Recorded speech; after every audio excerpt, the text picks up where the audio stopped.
Monsieur le Conseil fédéral, Mesdames et Messieurs, bonjour, bienvenue à cette conférence de presse. Le Conseil fédéral a défini sa position de principe sur la question des Jeux olympiques d'hiver 2026 en Suisse. Pour présenter ce thème, je vais passer immédiatement la parole à Monsieur le Conseil fédéral. J'ai le plaisir d'accueillir sur ce thème aussi Monsieur Mathias Raymond, directeur de l'Office fédéral du sport, et se tiendra à votre disposition pour répondre à vos questions. Monsieur le Conseil fédéral, vous avez la parole. Merci, Monsieur le vice-chancelier, Mesdames et Messieurs les représentants des médias. C'est avec plaisir que je vous communique aujourd'hui la décision de principe du Conseil fédéral concernant le projet de candidature de la Suisse aux Jeux olympiques d'hiver 2026 en Suisse. Le Conseil fédéral a décidé de soutenir les préparatifs relatifs à la candidature Sion 2026. Il a déterminé le montant maximal alloué au projet, les contributions se montant au total à près de 1 milliard de francs. Avant de parler de chiffres, je souhaiterais vous adresser encore quelques mots d'ordre général. Pourquoi le Conseil fédéral soutient-il ce projet? La réponse est simple. Les Jeux olympiques d'hiver ne sont pas seulement un projet sportif, mais c'est aussi éventuellement et même certainement un projet national.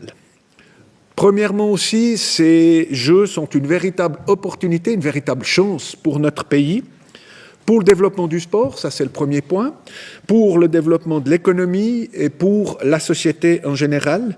Et le Conseil fédéral est convaincu de l'effet positif de ces Jeux, et cela bien au-delà de la simple manifestation sportive.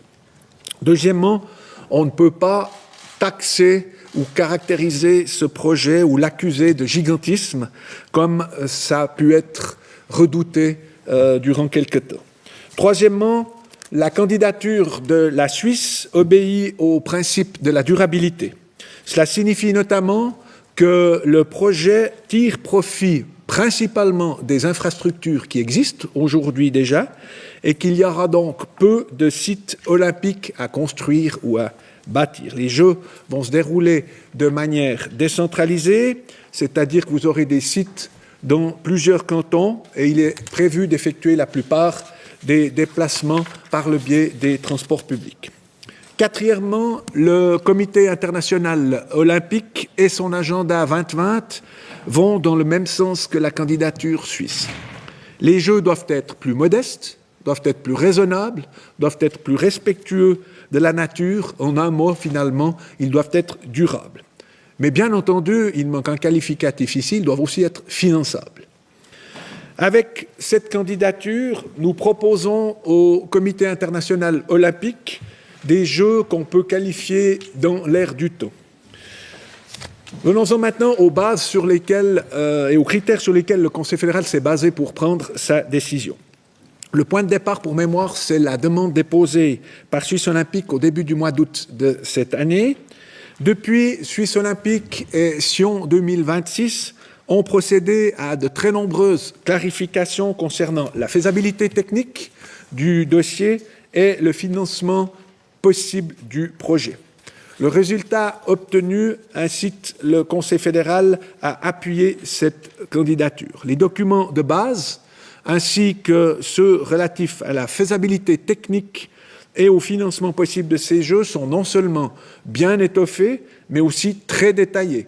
Et j'insiste, très détaillés à un stade où on est encore très loin, à 9 ans du déroulement d'une manifestation de ce type. Et pour cela, je dois qualifier le travail qui a été fait par les organisateurs de remarquable.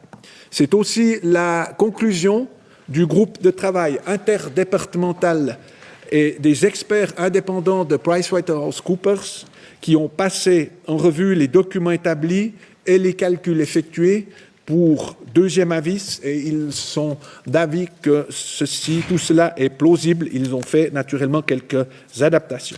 Venons-en maintenant au financement. La décision du Conseil fédéral, elle permet de fixer un cadre général, des conditions générales qui sont claires pour tout le monde. C'est clair pour les responsables du projet, c'est clair pour les cantons, c'est clair pour le CIO et ça sera clair aussi pour le public. Et ça, c'est de mon point de vue et du point de vue du Conseil fédéral indispensable pour que tout soit sur la table et qu'on sache exactement de quoi on parle.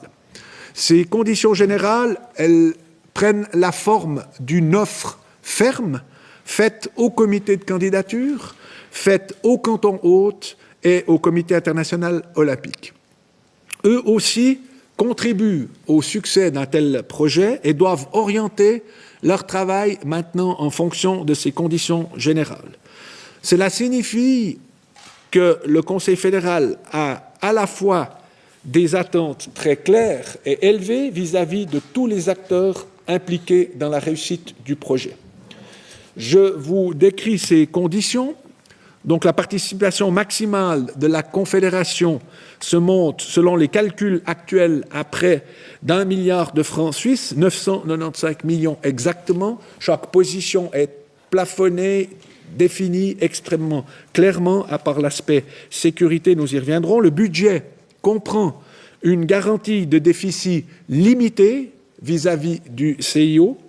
La Confédération ne participe pas au coût des infrastructures de transport qui ne relèvent pas de sa compétence légale. Les cantons sont les responsables de la sécurité dans l'espace public, mais la Confédération les soutient de manière subsidiaire et assume 20% des coûts pour ce qui concerne les forces de police. Les cantons sont responsables d'ériger les infrastructures olympiques nécessaires. Dans le cadre de la participation globale, la Confédération fournit une aide financière en vue de la construction d'installations sportives, et cela conformément à la loi sur l'encouragement des installations sportives d'importance nationale, SISIN ou NASAC en allemand. Les conditions sont très clairement décrites. Monsieur le chef d'office fédéral des sports, M. Raymond, pourra les détailler tout à l'heure. Les cantons sont également responsables d'ériger les infrastructures qui ne sont pas spécifiques aux Jeux. Il s'agit en particulier de bâtir des logements à Sion et à Martigny. C'est l'aspect village olympique, l'aspect hébergement des journalistes, entre autres. La Confédération ne prend en charge aucun de ces coûts de construction. En fin de compte, le Conseil fédéral estime qu'il est important que la population soutienne ce projet. Elle est disposée, donc la Confédération, à apporter sa contribution dans la mesure où les parlements et les électeurs ou les votants dans les cantons prennent les décisions qui s'imposent. Un mot maintenant sur les coûts de ces Jeux. Le Conseil fédéral, comme je l'ai dit tout à l'heure, a fixé la participation maximale à chaque poste budgétaire. Vous trouverez les détails concernant ces montants, en principe, dans la documentation qui vous a été remise. L'organisation des Jeux coûte au total ce qu'on appelle l'aspect COJO ou OCOG, 1,98 milliard de francs et rapportera 1,15 milliard de francs. Et la majeure partie de la contribution fédérale servira à couvrir ce déficit qui se monte à 827 millions de francs. La participation aux coûts de sécurité, qui se monteront probablement à 303 millions de francs, là-dedans y compris une réserve de 30% qui a été intégrée, constitue également un montant substantiel. La Confédération assume 20% des frais de police cantonaux, soit au jour d'aujourd'hui 44 millions de francs, et à cela il faut ajouter 85 millions de francs pour ce qui concerne les organes fédéraux de sécurité, services de renseignement, armée, corps des gardes frontières, etc. Concernant les infrastructures, des investissements de l'ordre de 100 millions de francs sont prévus. La Confédération participe à hauteur de 31 millions au maximum, notamment pour des adaptations relatifs à des installations sportives qui sont déjà existantes. Ce montant peut paraître relativement bas si on considère l'ensemble du budget, mais cela montre tout spécialement la durabilité du projet, que ce soit au niveau environnemental et au niveau financier. L'accent, je le répète, est clairement mis sur ce qui existe aujourd'hui, sur les installations qui existent déjà. Les risques financiers de notre appréciation peuvent être largement maîtrisés. Les budgets établis prévoient environ 300 millions de francs de réserve qui font office de garantie de déficit auprès du Comité international olympique. La Confédération veut aussi intégrer aux organismes stratégiques des représentants de haut niveau provenant de plusieurs départements pour, le cas échéant, conseiller et rectifier s'il devait y avoir des aspects imprévus pendant l'évolution de la candidature. Les plus grandes incertitudes concernent les infrastructures pour Sion 2026 hors budget. Je l'ai dit avant, c'est le village olympique, le logement des journalistes à Martigny, entre autres. Et clairement, si les garanties des cantons ou des sites hôtes ne sont pas fournies à temps, alors le projet devra être abandonné. Le Conseil fédéral estime que dans le cadre du projet Sion 2026, le financement ainsi que les risques sont répartis de manière idoine, équilibrée entre la Confédération et les cantons. Enfin, que restera-t-il de Sion 2026 en cas de réalisation? Le Conseil fédéral est convaincu que ce projet apportera à long terme des avantages aussi bien matériels qu'immatériels à la région concernée, mais aussi à la Suisse tout entière, aux Jeux olympiques et aux Jeux paralympiques. Ces mots, ce ne sont pas des mots vides de sens.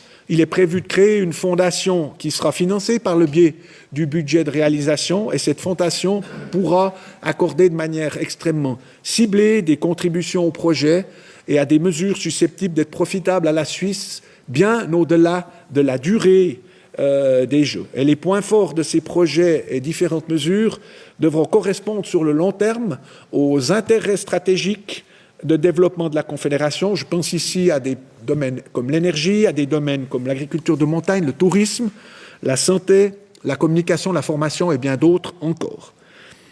Le Conseil fédéral est donc convaincu que ces Jeux sont synonymes de progrès pour notre pays, pour notre vie commune, pour le tourisme et pour de très nombreuses choses encore. Et je l'ai dit et je le répète aussi pour le développement économique dans des régions comme les régions de montagne et les régions périphériques. Ces différents effets positifs que le Conseil fédéral attend vont pouvoir favoriser certains développements. Le Conseil fédéral est aussi certain que le projet de Sion 2026 a de très bonnes chances dans la compétition qui s'ouvre d'être retenu par le Comité international olympique.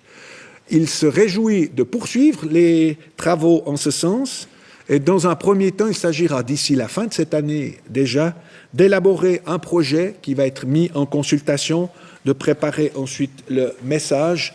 De notre point de vue, il est temps d'organiser des Jeux qui soient actuels, qui collent à la réalité, qui respectent l'agenda 2020 du Conseil fédéral.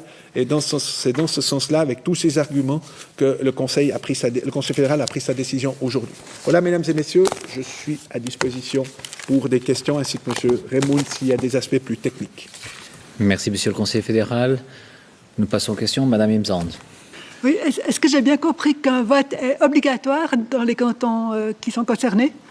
Alors, très clairement, les votes qui auront lieu, ils auront lieu soit dans les cantons, soit dans les communes.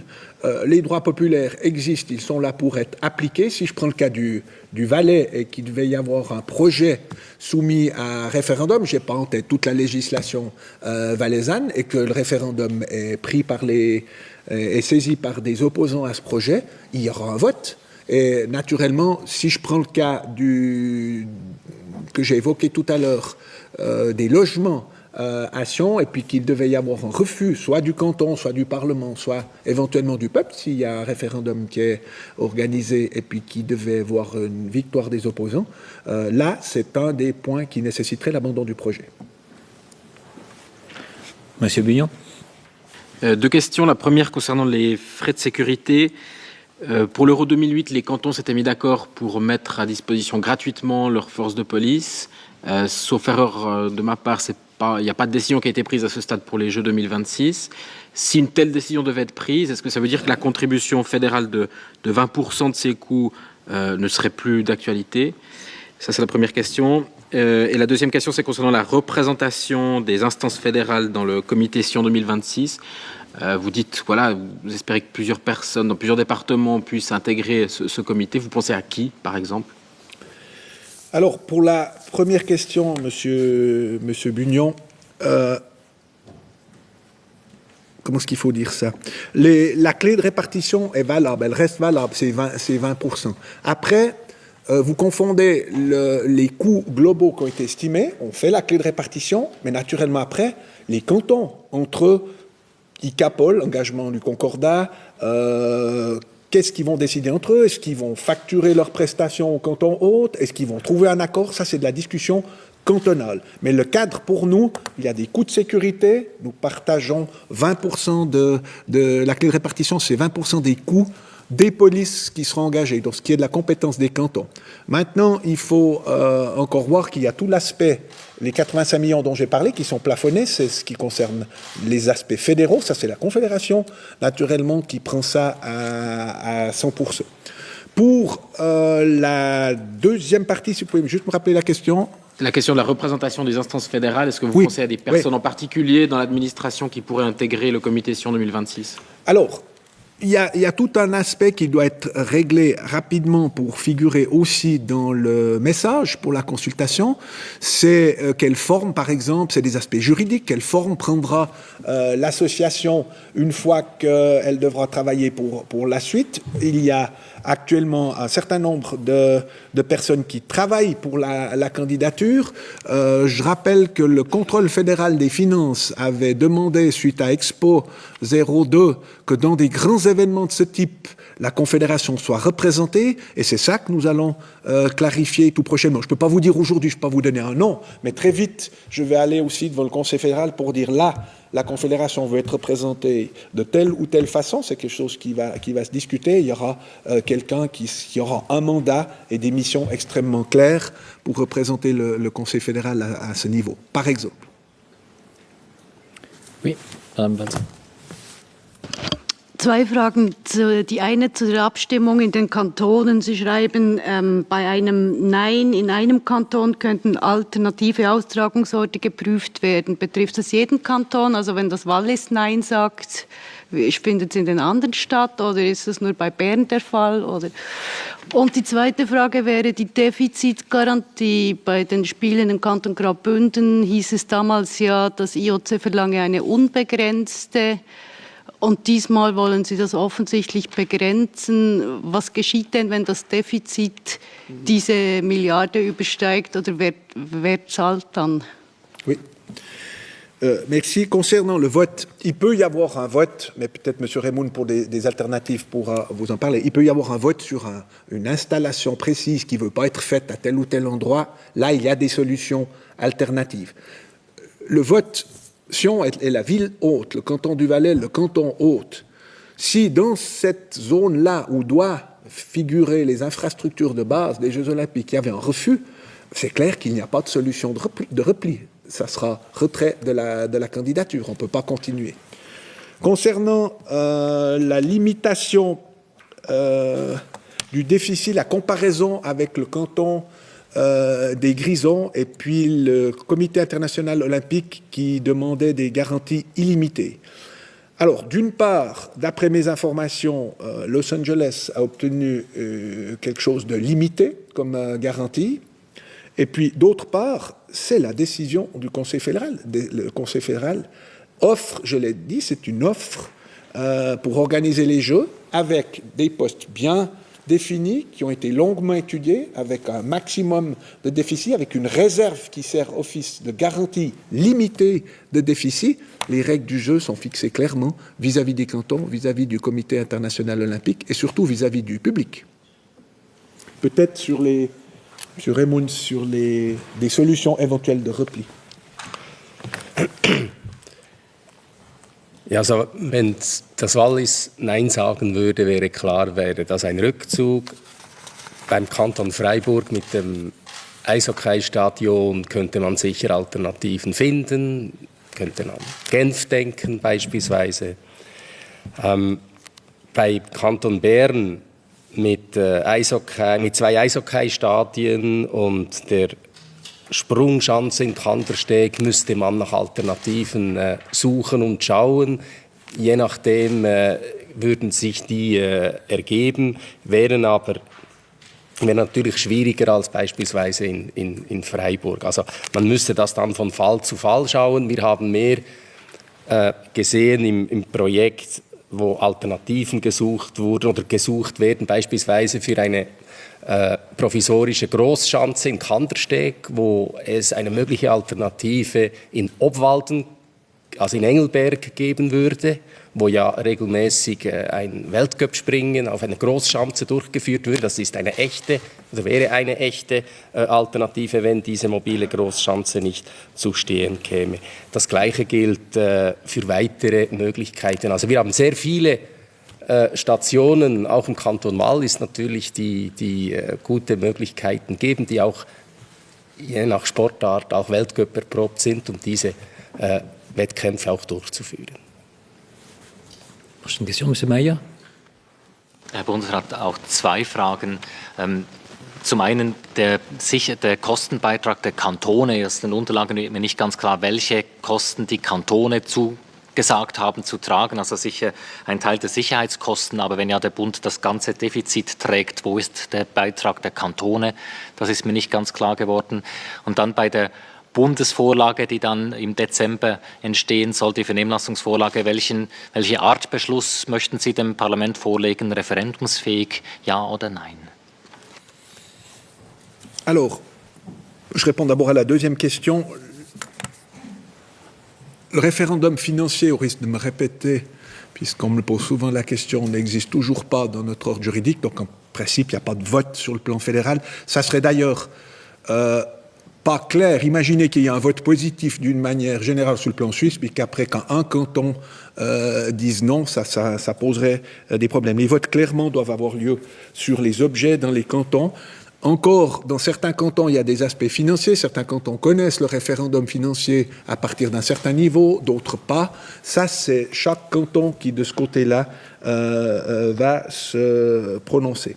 Concernant la clé de répartition des coûts de sécurité, les cantons, ils ont actuellement, ça fait 174 millions de chiffres aujourd'hui, l'aspect qui est estimé au niveau des cantons. Ils doivent naturellement se répartir, discuter entre eux. C'est au niveau de la conférence, je suppose, des directeurs des cantons, voire la conférence des chefs de sécurité qui vont prendre ces décisions. Comment est-ce qu'ils vont répartir? Est-ce qu'ils vont répartir plus aux cantons autres? Ça, c'est quelque chose au niveau des cantons qui doit avoir lieu. Si on prend global, nous nous sommes basés dans les discussions, parce que nous avons eu de longues négociations avec les cantons, nous sommes basés un peu sur ce qui s'est passé lors de l'Euro 2008.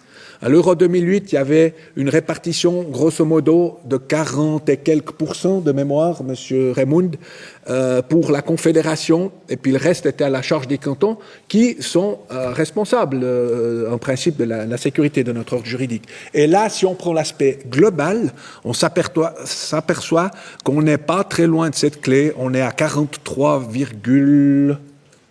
je ne sais plus combien de pourcents, un peu plus de 43% à charge de la Confédération. On voulait coller le plus près possible à quelque chose qui a déjà eu lieu et qui a bien fonctionné.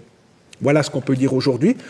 Encore une précision concernant la sécurité. Donc il y a 30% de réserve dans les chiffres qui sont prévus et ça se base sur la situation sécuritaire et les risques d'aujourd'hui, qu'on connaît aujourd'hui. Ce sont des experts en sécurité qui ont travaillé sur l'euro, qui ont travaillé aussi pour la candidature des Grisons, qui ont fait ces propositions, qui ont été proposées par la KKJPD, CCDJP, la conférence des directeurs, et ces chiffres qui ont été analysés d'une part par l'organisation et la surveillance financière de l'organisation Deloitte et par PricewaterhouseCoopers ont été validés. Donc il n'y a pas eu de contestation sur ces chiffres en particulier. Mais naturellement, dans 9 ans, quelle sera la situation sécuritaire? Ça, personne ne le sait aujourd'hui. Prochaine question, Madame Gmür. Sie haben gesagt, es seien 30% Reserven in diesem Budget. Jetzt der Beitrag von 827 Millionen entspricht ja genau der Differenz der Ausgaben, der Kosten und der Einnahmen. Est-ce que vous pouvez parler un peu plus dans le micro parce qu'on comprend très mal? Pas de problème. Sie haben gesagt, in den Zahlen seien 30% Reserven. Der Beitrag des Bundes von 827 Millionen entspricht genau der Differenz zwischen den Ausgaben und den Einnahmen, den budgetierten des Komitees. Wo können Sie erklären, wo genau diese 30% Reserve eingerechnet sind? Jetzt funktioniert das endlich. Und eine zweite Frage, noch schnell zur Klärung der limitierten Defizitgarantie. Im Kommuniqué steht, dass VBS wurde beauftragt, bei der Ausarbeitung der Botschaft abzuklären, wie diese Limitierung sichergestellt werden kann. Was braucht es da genau für Abklärungen? Ist das nicht so klar, dass man das tatsächlich limitieren kann? Peut-être pour l'aspect réserve, puisque M. Raymond a suivi ça très près, la manière dont ça a été construit en matière de sécurité. Pour la Sicherheit, pour la garantie, c'est la deuxième étape, c'est clair. Nous allons sécuriser ceci, ça devra figurer dans le message. Mais par contre, il faut déjà qu'on crée la forme juridique et puis qu'on certifie. Ça figure d'ailleurs dans le communiqué de presse. Nous allons assurer et sécuriser clairement quel est le niveau maximum qui est prévu. À part ça, dans les décisions, il est déjà rappelé dans les décisions du Conseil fédéral, il est rappelé déjà à plusieurs niveaux ce que la Confédération prend, ce que les cantons supportent comme coût, mais on va le finaliser au moment où on va réaliser le message de manière formelle sur le plan juridique. Mais il faut qu'on connaisse aussi l'organisation juridique de l'association, de la structure qui va poursuivre ceci. Sur l'aspect construction de la sécurité, M. Raymond. Pour les 30%. Also, die 30% ist eine Reserve im Sicherheitsbereich. Im Organisationsbudget haben wir eine Reserve von 215 Millionen. Also das sind gut 10% auf diese 2 Milliarden. Und diese Reserve, die wird dem IOC als Garantie ausdrücklich ausgewiesen, dass das Betriebsbudget entsprechend ausreichen wird. Hinsichtlich der Entstehung des Budgets, des Ausgabenbudgets, aber auch des Einnahmenbudgets, das unterstand auch dem Vorsichtsprinzip. Also man ist sehr vorsichtig an die Budgetierung hingegangen, denn man wollte das aufsetzen, was man wirklich gedenkt aus heutiger Sicht, gemäß den heutigen Umständen, dann auch 2026 umsetzen zu können. Dann auch noch überprüft durch PwC mit den entsprechenden Experten, die schon in weiteren Olympiaprojekten aktiv dabei waren. Monsieur Lenz. Ja, die Experten von PwC haben meinen Informationen zufolge in Frage gestellt, ob die privaten Investoren mobilisiert werden können, die vorgesehen sind im Budget. Können Sie diese Kritik noch ein bisschen erörtern und sagen, warum der Bundesrat jetzt doch zuversichtlich ist, dass es gelingen wird, dieses finanzielle Risiko zu schultern? Oui, vous avez raison. C'est d'ailleurs la raison principale pour laquelle le Conseil fédéral a exigé un deuxième avis, une deuxième vision des chiffres qui lui étaient présentés. Vous aviez les chiffres de l'organisation avec les recettes, les dépenses, contrôlées par Deloitte, validées, et le Conseil fédéral, enfin nous, déjà avant, au niveau du FABES, nous avons dit, mais nous voulons un deuxième avis. Et c'est pour ça que c'est PwC qui a été défini sur les recettes, et c'est juste. Ils ont estimé que les recettes de sponsoring étaient trop optimistes. Pourquoi ?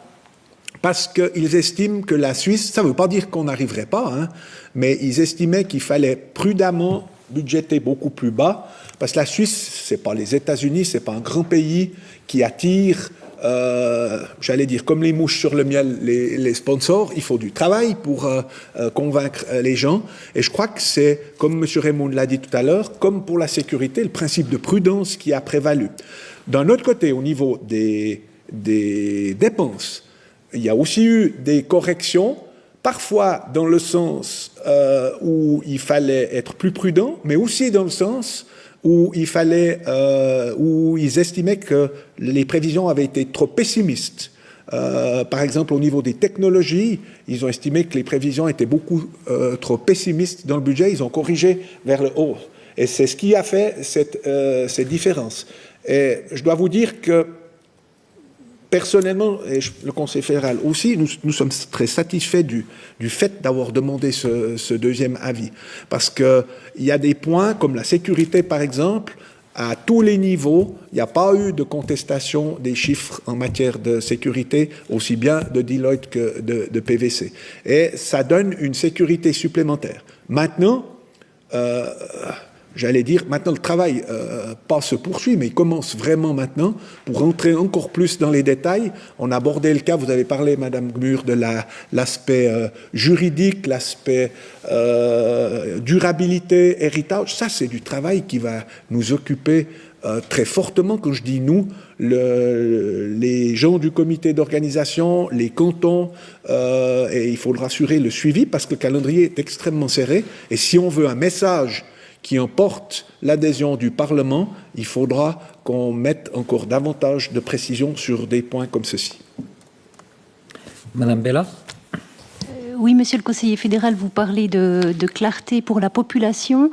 Par rapport au soutien des populations concernées, moi je n'ai toujours pas compris si tous les cantons devront se prononcer et ce qui se passe par exemple si le canton de Vaud, qui est le deuxième grand canton organisateur, disait non. Qu'est-ce qui se passe? Les jeux sont-ils abandonnés? Et puis ma deuxième question, est-ce que vous-même vous restez enthousiaste après le refus populaire au Tyrol sur un projet assez similaire à celui qui nous est présenté aujourd'hui?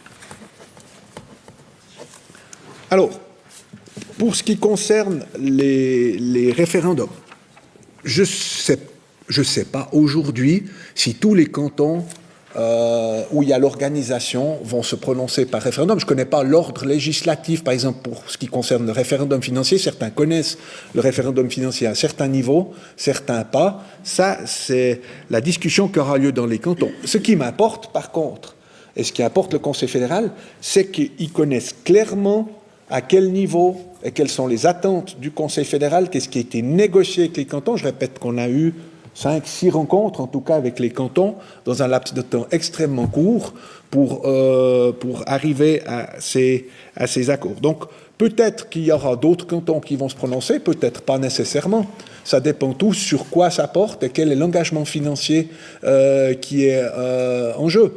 Il y a des endroits où des investissements doivent de toute façon se faire. Si je prends de mémoire Fribourg, la patinoire, je crois que c'est déjà décidé depuis longtemps. Je ne connais pas la règle de référendum financier au niveau de Fribourg, mais elle est différente du canton de Vaud et puis du canton de Berne, par exemple.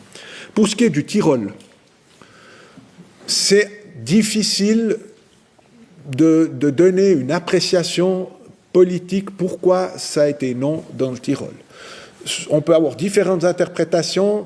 J'étais encore le 28 septembre en Autriche pour signer l'accord de protection de l'espace aérien avec mon collègue qui est aussi en charge des sports. Je lui ai posé la question, c'était avant donc qu'il y ait la votation. Il m'a dit, mais nous, on en est beaucoup plus loin que où vous en êtes. On n'a pas encore commencé dans les détails. Nous, on est...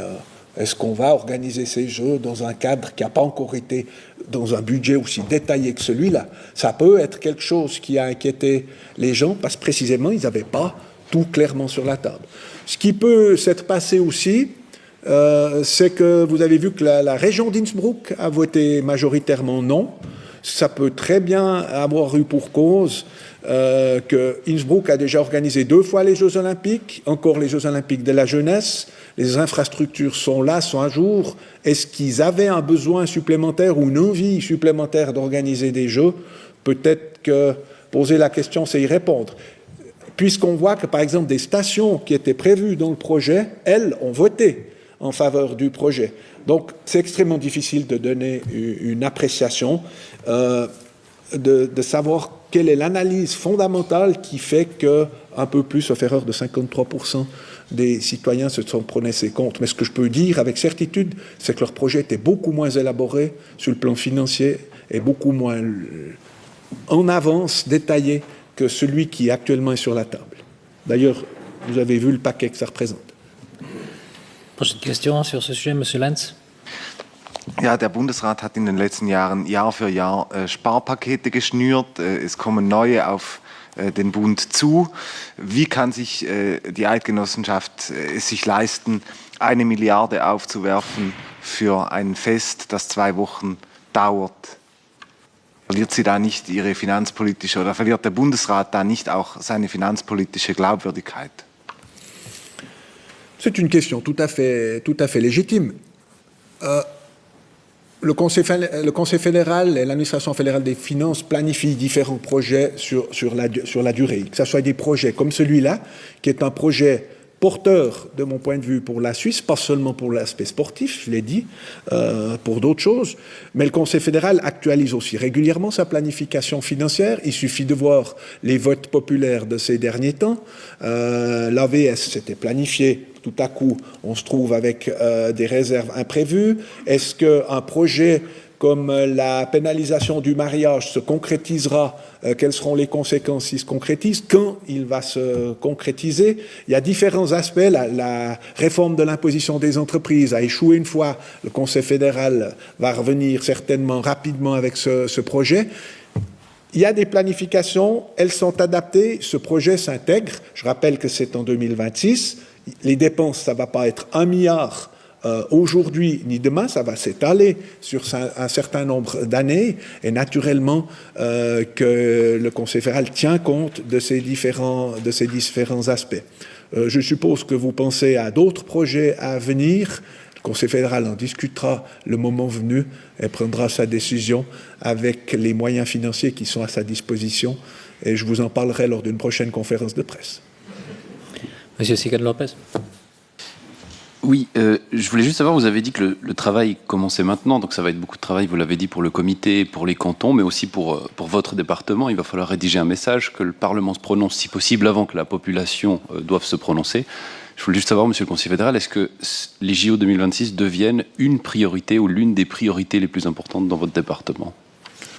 Alors, tout projet dans le département est important. Si on amène des projets de cette importance sur la table et qu'on les présente, c'est qu'on est convaincu qu'ils sont nécessaires. Si j'étais pas convaincu, j'aurais pas amené le projet au Conseil fédéral. Encore en début d'année, sur ce qu'on m'avait présenté, je dois vous dire clairement que si ça ne s'était pas développé, s'il n'y avait pas eu l'immense travail fait par tous ceux qui sont engagés dans l'association en 2026, si on n'avait pas eu l'accompagnement, la vérification, les négociations avec les cantons, on n'aurait pas pu venir devant le Conseil fédéral, ça n'aurait pas été sérieux. Mais tous les projets sont importants. Alors naturellement, vous avez des projets qui sont plus prioritaires que d'autres, si je pense à certains projets d'armement dans mon département, mais pas seulement. Et on doit établir des priorités. Il peut y avoir certaines fois un projet qui doit se retarder un peu dans le temps parce qu'il est tout simplement pas mûr. Mais pour moi, c'est un projet qui est important, pas seulement pour le département, il est important depuis aujourd'hui pour le Conseil fédéral, mais parce qu'il aura des effets, et c'est l'objectif, je le rappelle, de l'agenda 2020 du CIO, c'est qu'on ne remplisse pas, pour caricaturer encore une fois, on ne remplisse pas pendant 15 jours des hôtels, et puis après tout tombe en ruine. Il doit rester un héritage, quelque chose dans le futur, une plus-value qui bénéficie naturellement au sport, aux régions concernées, mais à l'ensemble du pays. Sinon, ça n'a pas de sens. Madame Muir.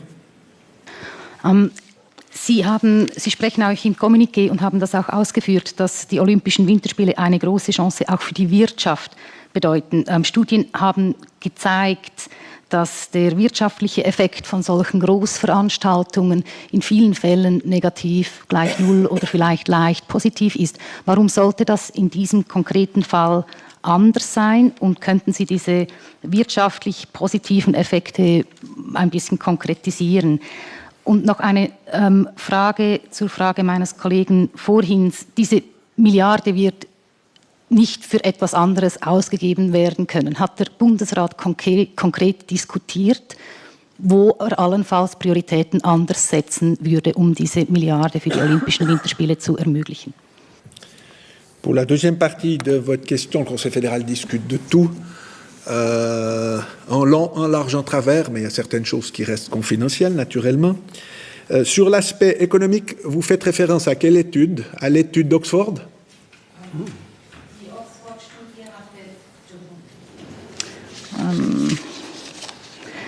Nein, es war eine andere Zusammenstellung von 2015 über knapp 20 Studien zu 28 Großveranstaltungen. Die Oxford-Studie hatte gezeigt, das ist aber auch eine interessante Frage, die Oxford-Studie hatte gezeigt, dass das Budget im Schnitt bei Olympischen Spielen um 150% überschritten wurde. Auch da stellt sich die Frage, warum das in diesem Projekt anders sein sollte. Oui, alors, j'ai eu connaissance de l'étude d'Oxford. Il faut savoir de quoi on parle. Et puis, il ne faut pas comparer les poires et les pommes. L'étude d'Oxford compare certaines choses à des moments différents. Elle prend des projets olympiques, puis c'est de ça qu'il s'agit, bien avant que la ville hôte ou le pays hôte ait été désigné. Donc, quelque part, c'est le projet non développé sur papier glacé à un moment donné. Puis après, elle prend le résultat final des Jeux avec les coûts bouclés. Et puis, les dérapages, et ça concerne tout ce qui est OCOG, donc budget OCOG et non-OCOG. Et on sait que c'est dans la partie investissement qui se trouve dans les non-OCOG qu'il y a eu tous les dérapages qu'on veut ces dernières années, et quasiment jamais dans la partie OCOG. Le comité olympique, lui, une fois que la ville est nommée, il prend le budget de la ville, l'aspect financier qui est déjà beaucoup plus détaillé, et puis après, à la fin, il regarde le bilan final avec les plus et les moins et les chiffres terminés. Nous, qu'est-ce que nous avons fait? Nous, parce qu'on est en Suisse, et puis qu'on veut être sûr plutôt 2 fois qu'une, on a commencé à travailler de bas en haut, en se disant il faut être le plus détaillé possible, il faut aller voir les sites, il faut chiffrer les lacunes.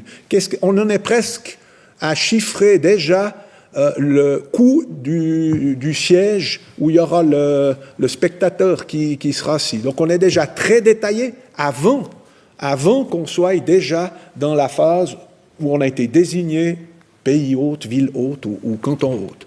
Donc il faut être extrêmement prudent quand on fait ces comparaisons. Et je le répète, l'étude d'Oxford, si vous prenez la dernière page de l'étude à la page 21 de mémoire, elle dit clairement qu'il s'agit des aspects OCOG et non-OCOG. Et sur l'aspect OCOG, pour revenir à la Confédération, c'est sécurisé très bien. Maintenant, la deuxième partie de votre question, est-ce qu'on surestime pas ou est-ce qu'on surestime pas les effets sur le plan économique? Alors, c'est précisément aussi la nouvelle politique voulue par le CIO, c'est de dire, encore une fois, on n'investit pas à un moment, à un endroit, pour 15 jours, et puis après on oublie tout.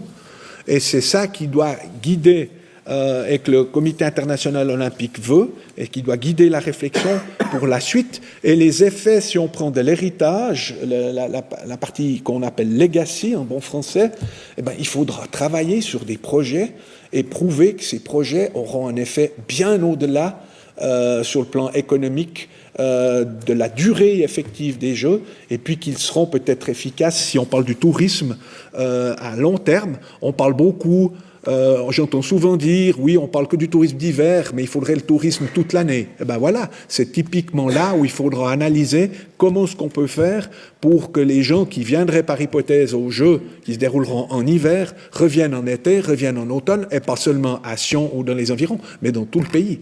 Et je suis convaincu, et le Conseil fédéral avec moi, que si on travaille bien, si on poursuit dans cet agenda 2020, les effets économiques seront bien meilleurs que ce qui s'est passé dans d'autres candidatures où, malheureusement, on n'a pas suffisamment tôt maîtrisé l'aspect des investissements qui est la partie non-OCOG.